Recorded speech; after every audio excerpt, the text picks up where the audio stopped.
Okay. Google Live is live right now for the Money Lab weekly podcast. We're about a couple minutes up to the top of the hour before I actually start the Spreaker version of this, the actual time we actually start the podcast, live podcast. So I always want to get on Google Hangouts a little bit early just to give people a little bit of time to jump on, check out the video. I'm here in my booth and we're about to get started. Would love to hear from you. If you jump on and you're watching, go ahead and introduce yourself. Type in your name, where you're watching from, and get ready to talk about today's topic, which is about teaching kids about money. So once the 12 o'clock hits, I'm going to jump over to Spreaker real quick, launch that application, do the intro. That's the intro that gets played and recorded onto iTunes, Spreaker, and all those different podcast platforms. And what I also like to do is kind of see if you guys had any ideas or concepts or suggestions as to how we can make this particular show, The Money Lab, sponsored by the Six Figure Academy, better for you. It is now the top of the hour. I'm going to jump over to Spreaker real quick and launch this. So hold tight, sit tight. You won't hear the intro, but if you want to hear the intro later, you can. Okay, here we go.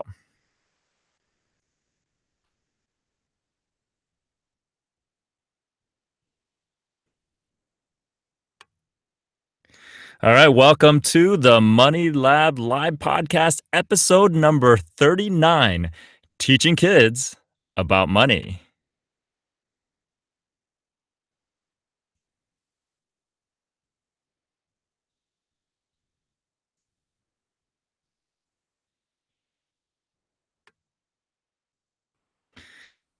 All right, welcome back to another live broadcast of the Money Lab from the Six Figure Academy podcast. Now, I am your host, Wei Hong, and this is the podcast where we give you tips, strategies, and interviews with other entrepreneurs, even though it's been a while since we've done that, on how to re engineer bad money stories and habits so that you can create a prosperous and an abundant lifestyle free of financial stress and worry. And because of this week's topic, about how to pass that on too. Now, if you're joining us live today, make sure you get on Spreaker.com or you can download the Spreaker app.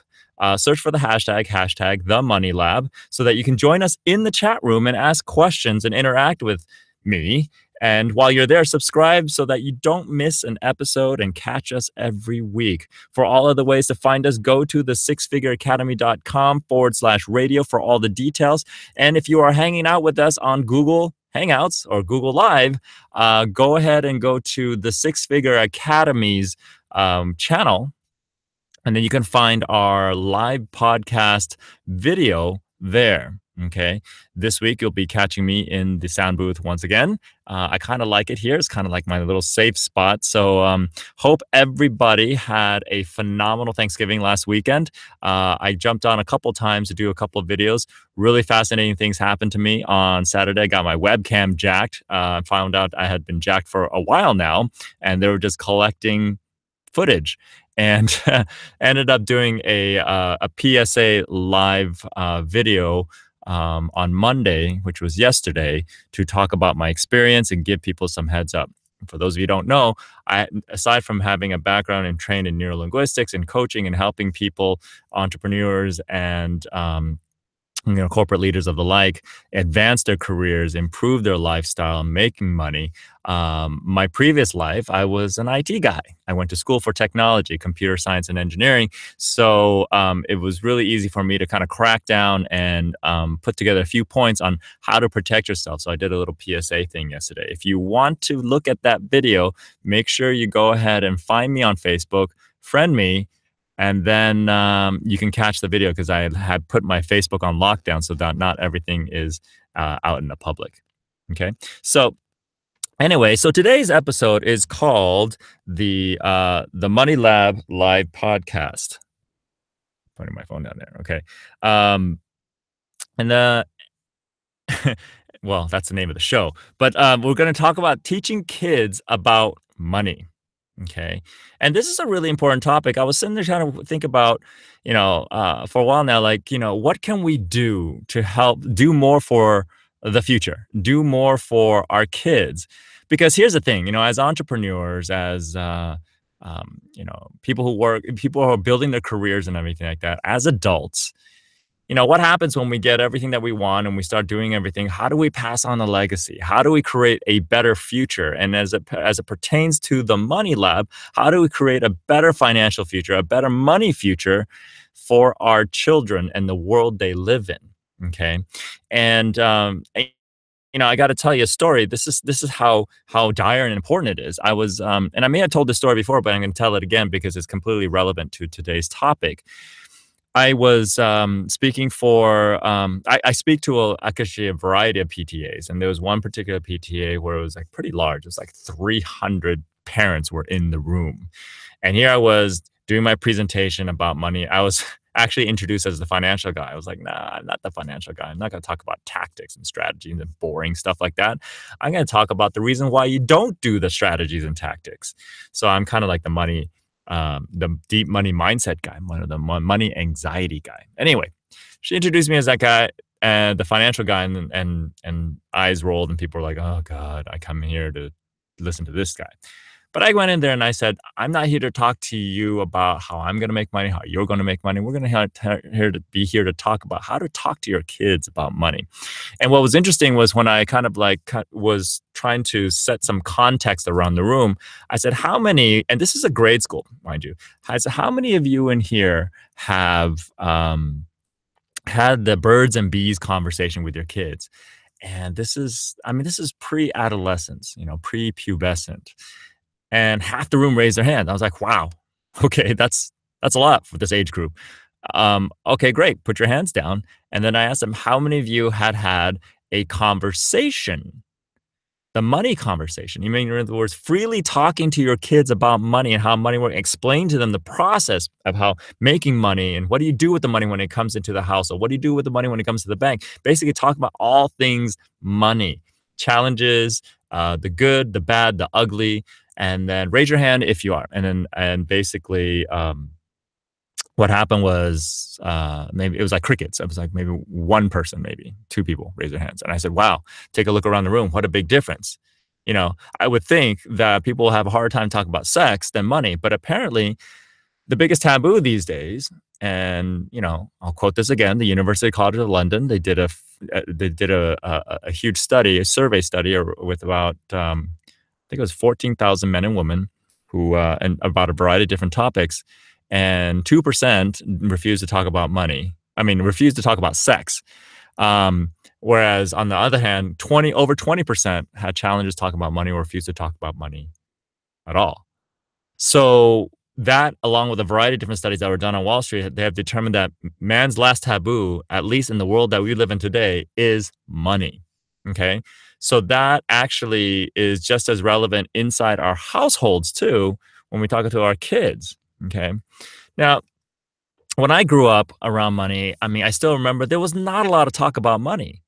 I mean, we were almost not allowed to ask about money. I mean, it was one of those things where it was really weird because I think what my father wanted to do was to protect us from having to worry about money, because money was always such a challenge for them. And I mean, my parents were like one of those immigrant parents that came to the U.S. as students and so didn't have very much money and had to scrape and figure things out on their own. So there's a lot of struggle associated with money. And so I think what my dad wanted to do was to avoid having his own kids having to worry about money. So the solution was to not even talk about it, make it such a taboo that I couldn't even ask my dad how much he was making. I couldn't even ask him how money worked, because it would just trigger him so much. And then my mom was constantly worried about money. So whenever I did hear about money, it was about worrying about money or about saving money and clipping coupons and, getting the best deal and bartering and negotiating and bargaining. It was such a fascinating thing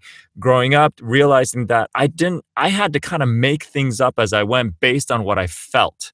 And so my money story, growing up, it was a lack of conversation about money. And so when I grew up, I mean, a lot of challenges I had was trying to kind of piece things together from places, things that I heard from other people, and having to calibrate on my own feelings and sensation experiences at home whenever it came to money. And so there was a lot of conflict around that. So really important because we have no idea how much the lack of conversation around money with our kids and teaching them about money is going to how significant that will impact them growing up. So, today's episode is all about empowering you, the parent, or if you're looking to be a parent, or if you uh, are a child, and I don't know why you would be listening to this because really you should be in school, I think, after Thanksgiving. But if you're looking to have kids or you have kids already and you haven't had the conversation, then this is a great show for you because that's all we're going to be talking about today. It's interesting because as I got older, I started to learn more about how to get my own personal story handled by seeing how my clients dealt with money. My more successful clients used money or dealt with money when educating their kids about it. And I remember I had one client over in Malibu where, they would every Saturday they would have the Monopoly game out. Okay. And sometimes if they didn't finish the game, they would let it carry over for the week. So oftentimes I would see the Monopoly board out a lot.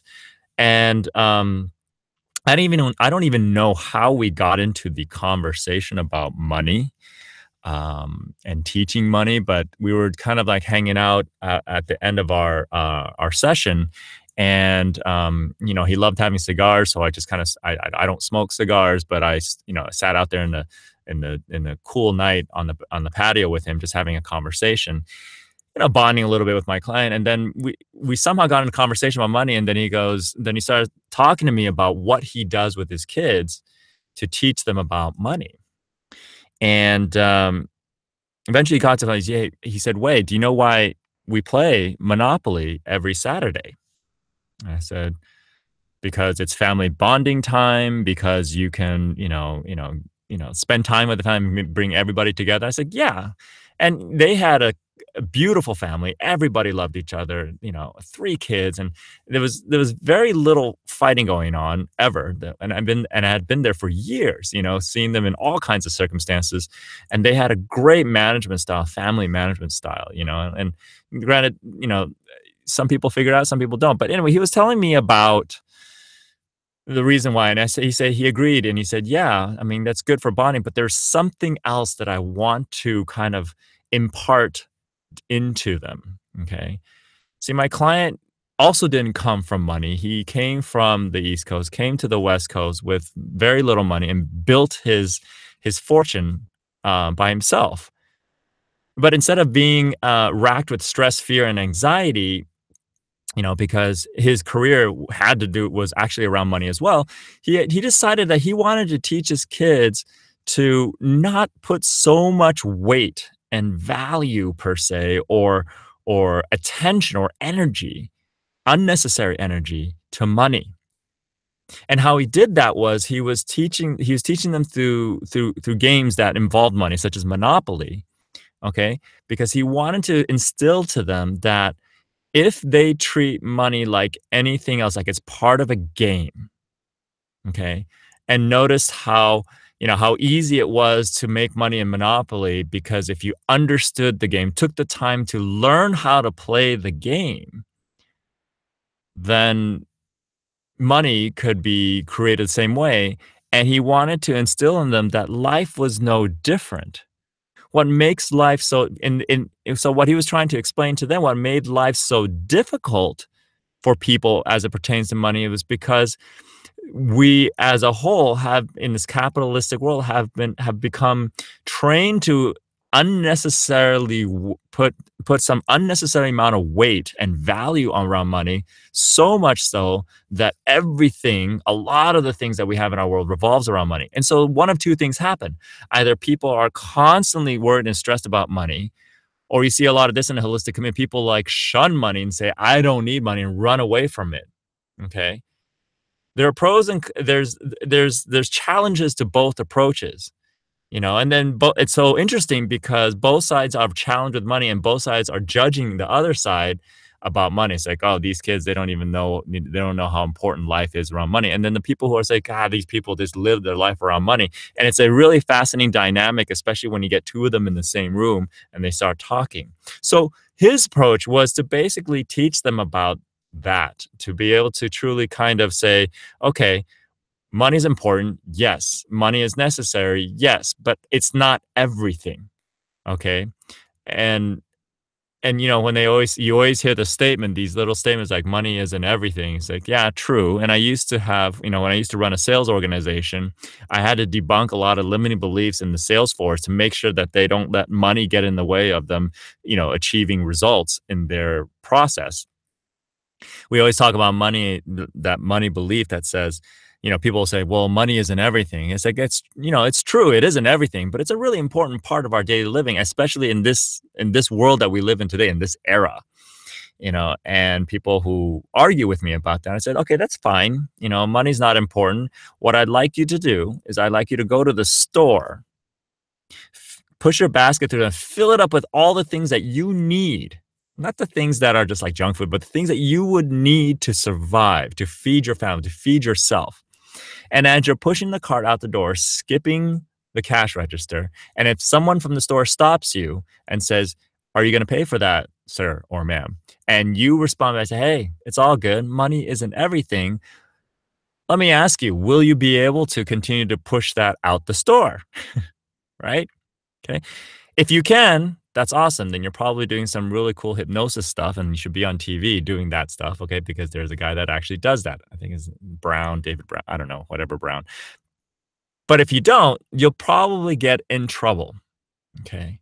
So there needs to be a medium. There needs to be a happy medium, a harmonious relationship between, okay, worrying just enough about being concerned with money, just enough, not worrying about, but being concerned about making sure that it is, in your field of attention, but not so much that it consumes your life.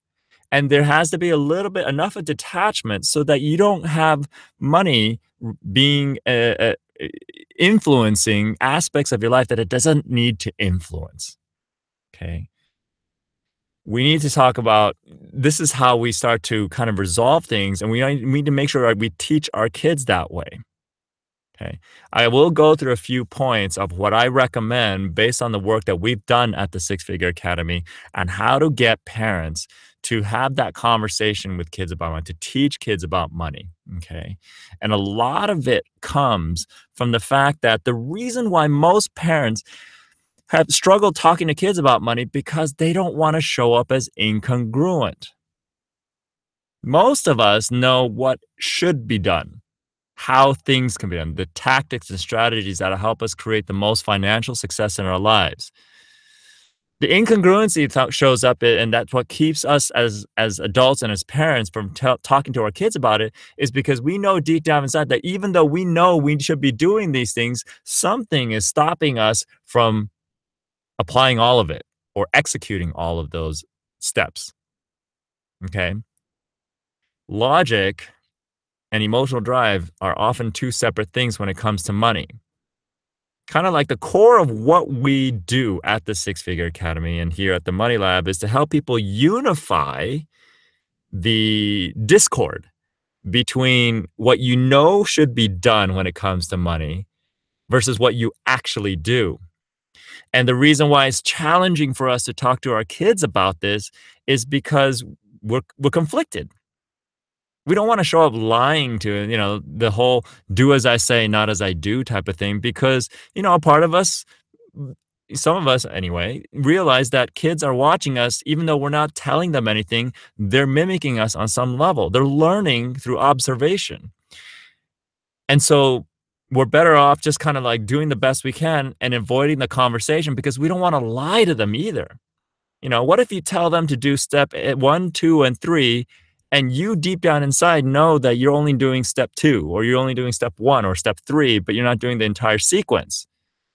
If we're being responsible parents, we'll show up and we'll feel a little bit like, God, I think I'm lying to my kids. I don't want to. So instead, what we do, we just avoid having that conversation.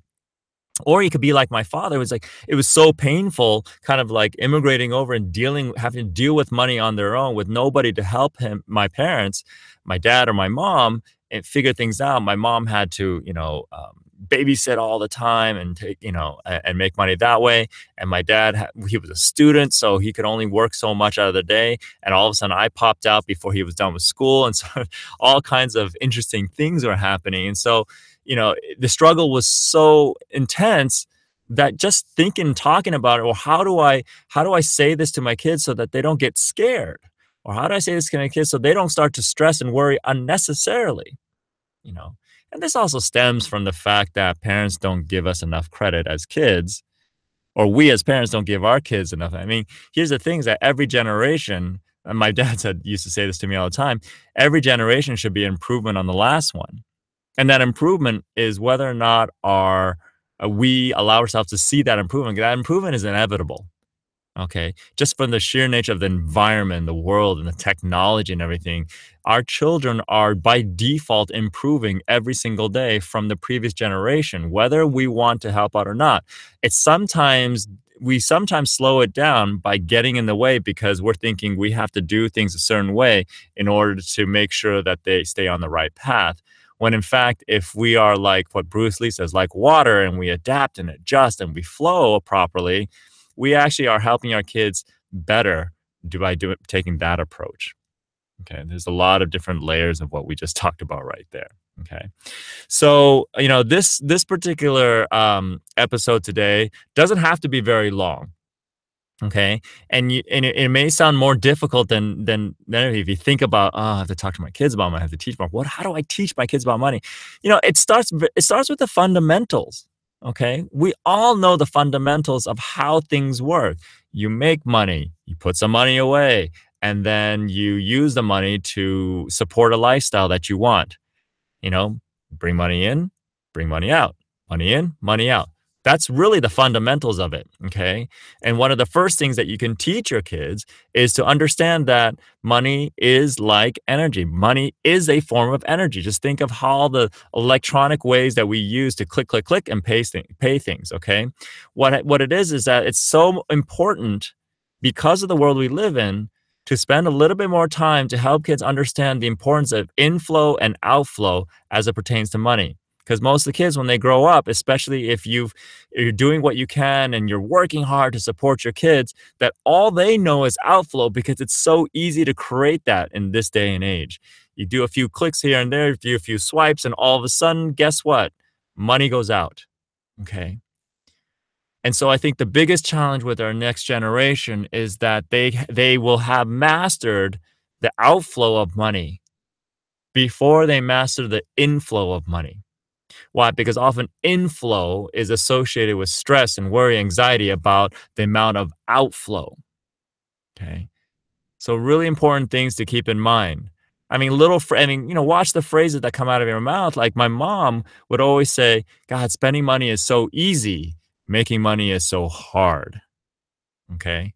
Can you imagine if she flipped it and said, Mike, making money is so easy, spending money is so hard? Either way, it would have created a different dynamic. That way would have created a different dynamic. But either way, it's their truths if she continued to hammer that belief system in. And so I grew up really thinking about, God, spending money is so easy, making money is hard. So if I was worried about money being a problem in my life, I would just spend it because it was easier to do that.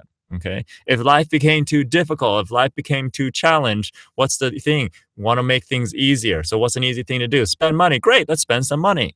So there would be a lot of stress spending. There would be a lot of depression spending. There would be a lot of, all these different things as, I went through the adolescence and growing up and going through different stages of my life, trying to figure out who and what I am. And so whenever things got a little tough and a little stressful and stuff like that, I would just spend money. My father, how I learned more about money was like whenever my dad wasn't big on apologizing. So whenever he felt like he wanted to apologize or make up for things, he would do it by buying things. He would, again, outflow. Okay. So outflow was was a lot clearer in my world as a child growing up than the inflow piece because I wasn't even supposed to ask how much dad made, how much mom made, and we never were shown because whenever my mom got money and it was cash, it was stuff it in a purse and it would disappear, and then I'd have to make up what happened then. Okay, so what we're doing, what I'm talking about here is is getting to a point that we need to have conversations with kids.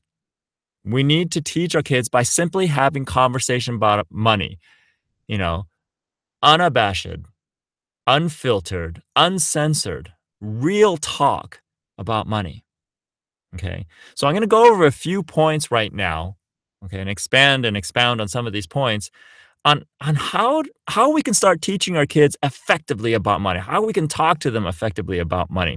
And if any of you have any questions and you're listening in, feel free to pipe in anytime in the chat room on Spreaker.com or on the app, Spreaker app.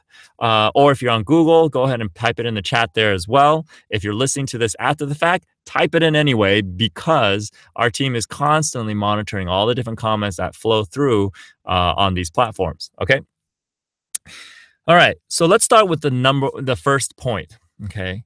Stop hesitating when talking about money. When you want to talk to your kids about money, when you want to teach your kids, don't hesitate, because when you hesitate, then you're starting to filter, you know, and when you start to filter, then you start to not give your kids the true story. What's truly going on? Okay. You're not protecting them, okay, by hesitating or waiting. You're actually doing them a disservice to not talk about money. Okay, now let's say, okay, wait, if I don't hesitate and everything, then what do I talk about? Why don't we start with something simple? Start with, or maybe not so simple, because this is a lot of what we work on with our clients. Share your money story with your kids so that they can choose to rewrite their own. Okay. That would, of course, require you to first get intimate with yourself to understand what is your money story. What is a story that you grew up with? And this is a very important step. And this is why I always start with this for all of our students and clients is identify your story. Take the time, invest the time to understand the story that you grew up with, because that story is what's driving all your financial decisions in your life today.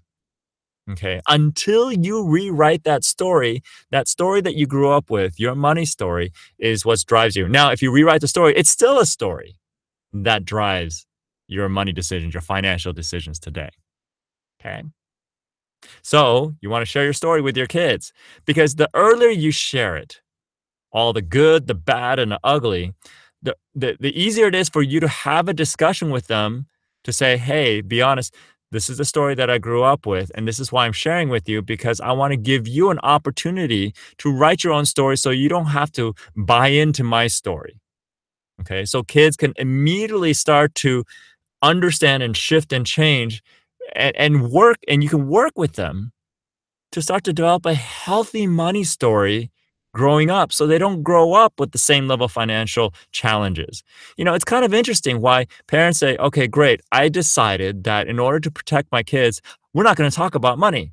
I'm just going to provide, give them, and one of the concerns from one of the parents when I was speaking at that PTA was like, my kids haven't had to grow up with the same struggles I did.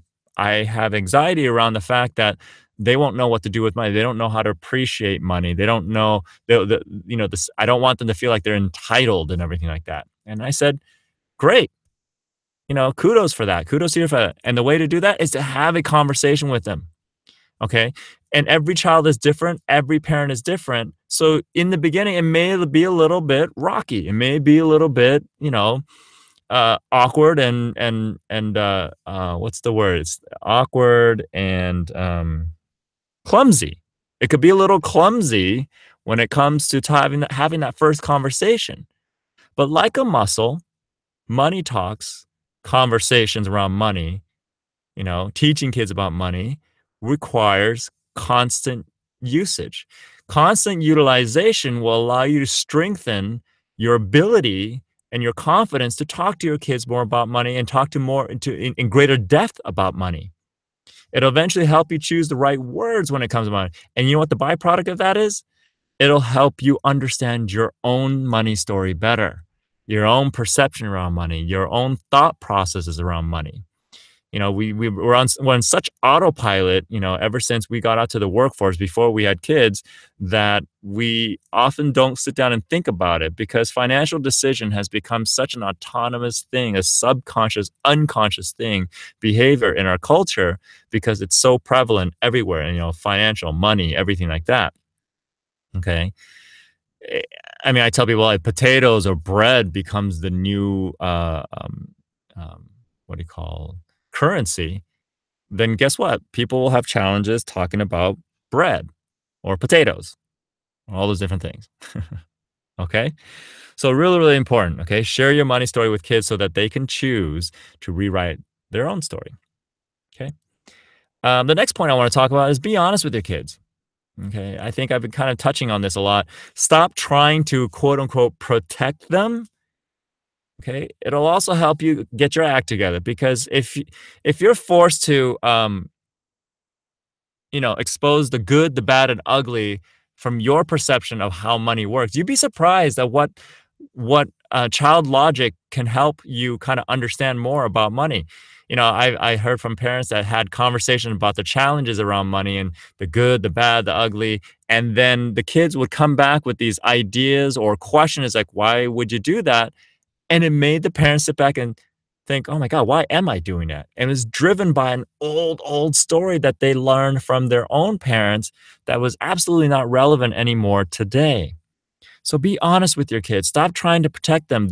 If you don't tell them the truth of what you perceive or what you experience in life around money, and like I said, the good, the bad, and ugly, somebody else is going to teach them. Somebody else who isn't as committed to making sure that they learn the best lessons out of life. Someone who isn't capable of sitting down and answering all their questions. So then they start making up stuff on their own. You might as well go there first with them.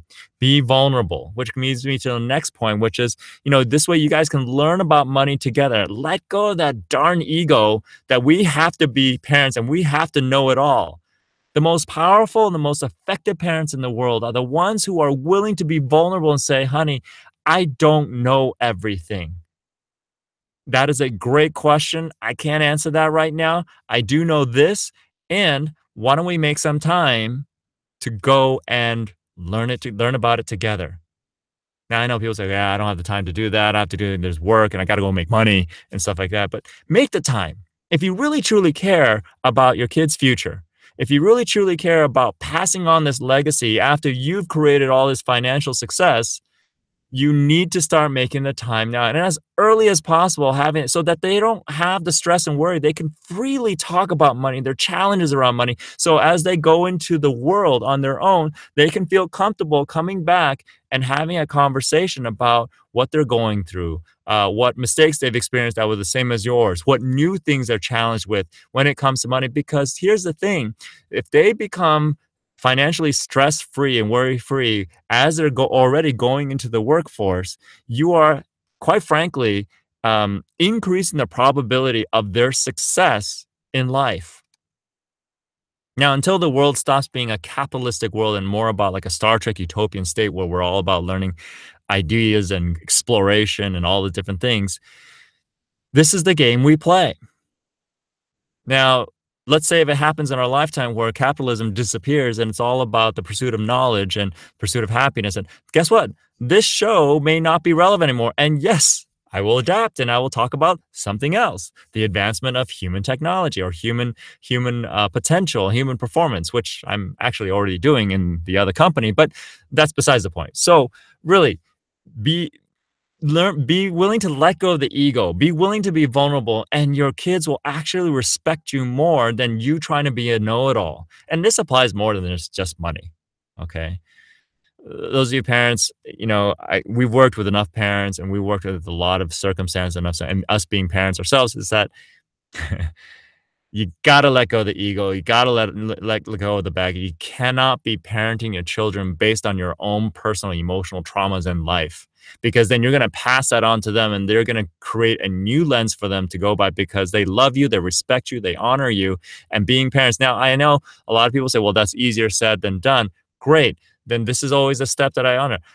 As much as you work on your kids, your self-care is just as important. Take care of you. Make sure that your growth doesn't get stunted just so that you're martyring yourself to help your kids grow. You yourself need to set the example of what it means to invest in self, to take the time to reflect, to understand, to resolve old challenges and create new opportunities so that your kids can follow suit. Okay. So these are the more inner workings of what needs to be handled first before you go into the strategy and tactics on how to actually teach your kids about money, how to talk to them about money. Okay. So, what are the tools? How do we then, after we get them on board, we're having conversation with them. Money is good. We're going out, and every time we go out and we do some commercial stuff like going to the store and everything, we explain and we talk about it so they understand.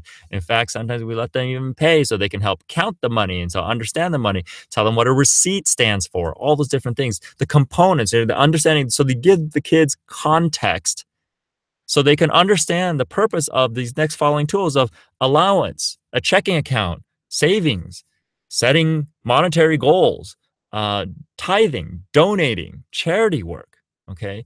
If you are not teaching your kids to pay it forward and to donate and to be charitable, okay, they're missing a huge chunk of what it means to be prosperous and abundant. I was speaking at a career day and these kids, I was talking to them about, the importance of understanding that, yeah, money, having a level of understanding that money is important. I had to take them through exercises. Okay, great. Why does anybody here want to make money? And at first, all the kids were talking about the toys they wanted, the things they wanted to buy, the house, being able to buy all the cars, do all the. It was all material. It's all outflow. Okay. It was all outflow conversation. Okay. And then I said, well, what do you want to do to make the money? And that became a little weird. And, because they started to say, well, I can't make money doing this. I can't make money doing that. So I probably have to make money doing this. And I said, whoa, whoa, whoa, whoa, stop there. So the whole inflow thing was bottlenecked. It was handicapped, but the outflow was easy. I want this. I want that. I want whatever the case may be. Okay. When I got deeper with them, I said, okay, great. Let's say you have all those things. What would you like next? And by the way, this is a hint on a little exercise that you can go through with your kids as well, which is, okay, you have all these things, everything that you want in life and stuff like that, and money is still coming in. What are you going to do next? I can put it in the bank. Great. Let's say you're doing that and you put millions in the bank. Okay. And money keeps coming in. You just keep putting money in bank. What are you going to do then? Are you just going to keep putting money in the bank? What will you do with that money? Well, I want to buy more things. Okay. You can only buy so many things in a house before it becomes, because before you become hoarders. Okay. What will you do then? And this conversation opens up the possibilities, but also allows your kids to tap into paying it forward. Tap into establishing a greater value of their existence on this planet. I think no parent ever wants their kids to be mediocre unless they're just projecting themselves like it's safe to be in the shadows. My dad would have loved for me to just be a wallflower and just not rock the boat because he says that way you can avoid trouble. Well, for me, for those of you who know me, I'm nothing like that. But I mean, that's usually why. But I think most parents, if there was no limitation, would love to have their kids be an integral citizen or integral part of the human race, right?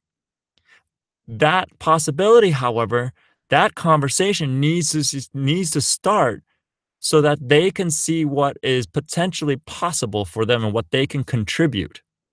Okay.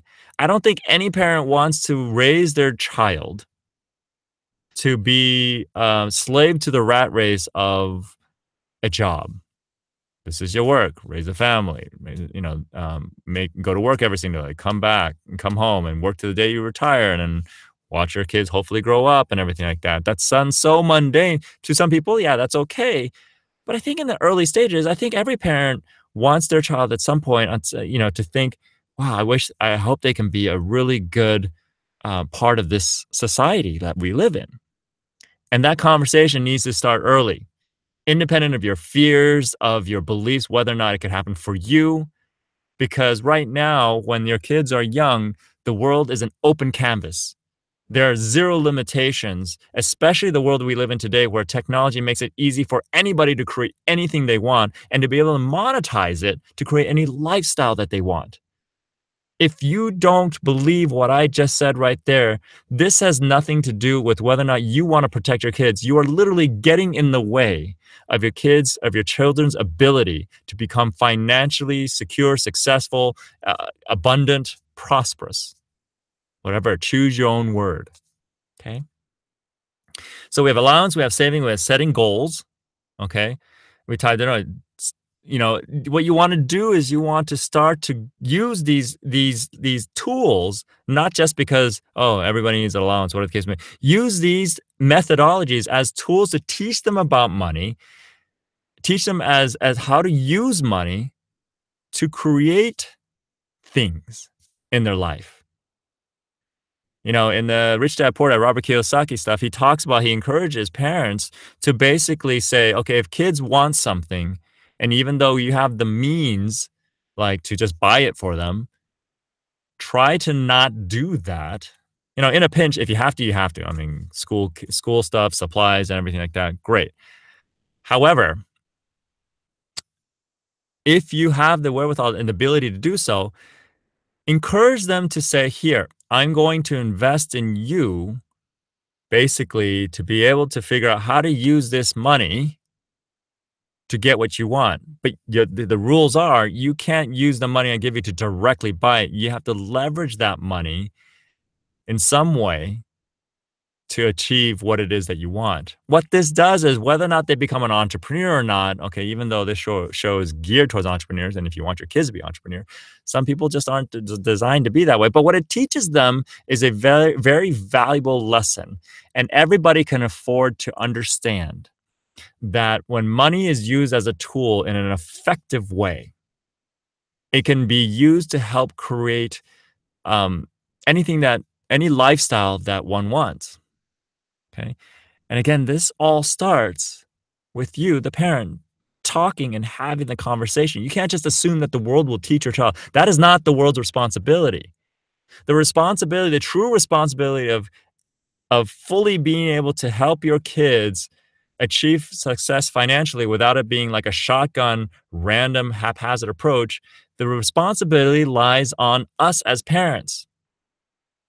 Okay? Nobody will have a higher level of commitment to ensure that our kids have a good understanding of money than we do as parents, than you as the parents for your child.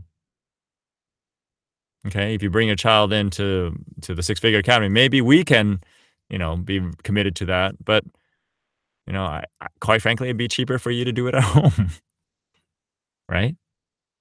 So, I think that's pretty good. I mean, that's enough stuff for there. And then would love to hear your thoughts about that.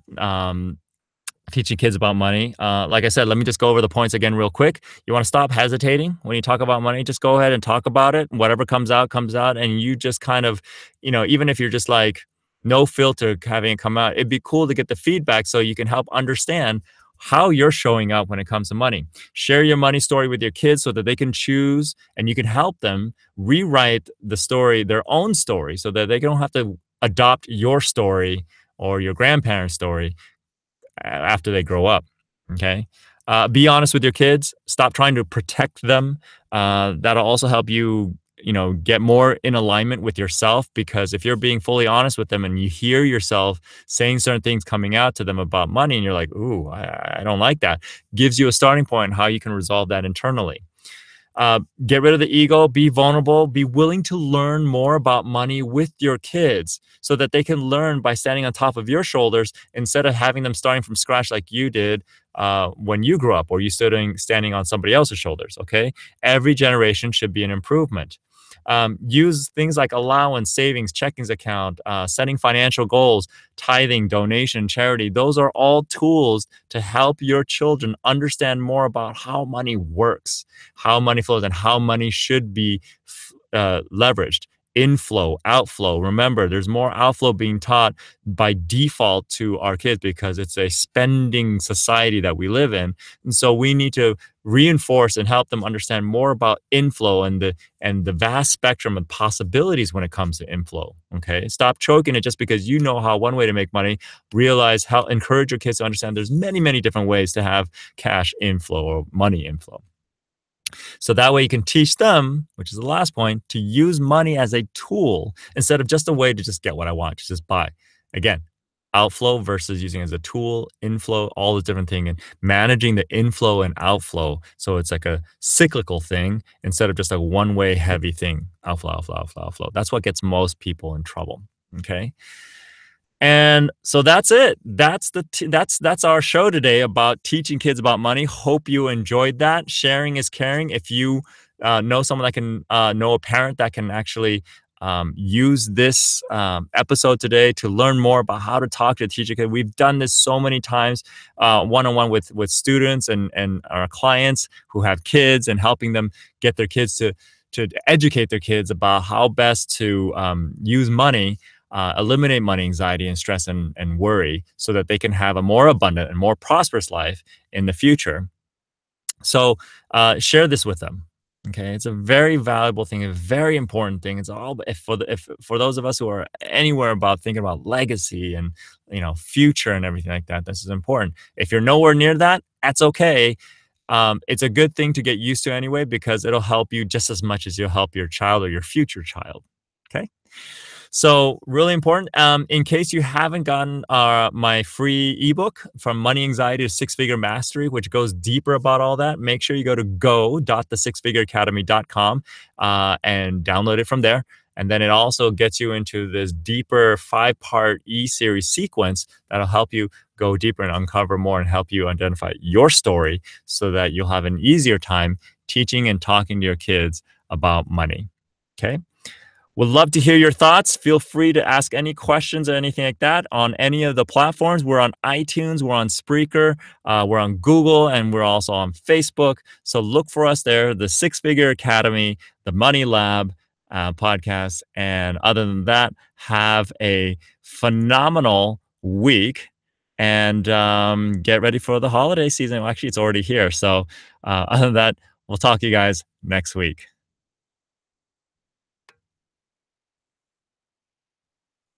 See ya.